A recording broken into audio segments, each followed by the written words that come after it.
الحج اشہر معلومات، حج کے مہینے مقرر ہیں، اللہ رب العزت نے ان ایام کو مقرر فرمایا۔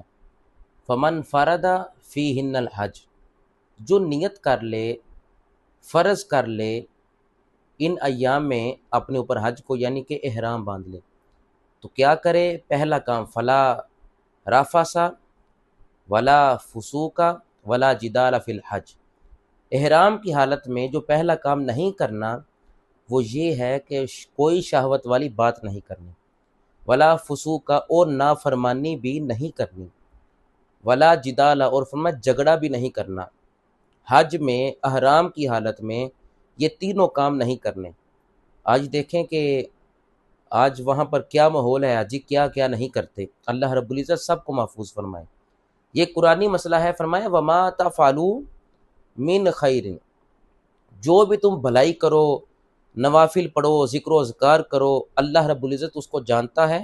جو نیکی کرو گے رضاء الہی کے لیے، اللہ رب العزت اس نیکی کو جانتا ہے۔ ساتھ فرمایا وَتَزَوَّدُوا فَإِنَّ خَيْرَ الزَّادِ التَّقْوَىٰ، زاد راہ ساتھ لے کر چلنا، اور بہترین زاد راہ تقویٰ ہے۔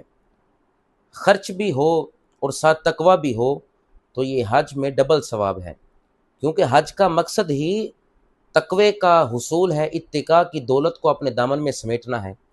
اور اللہ رب العزت ارشاد فرماتا ہے وَاتَّقُونِی یا اولی الالباب، اے عقل والو خدا سے ڈرو، مجھ سے ڈرو۔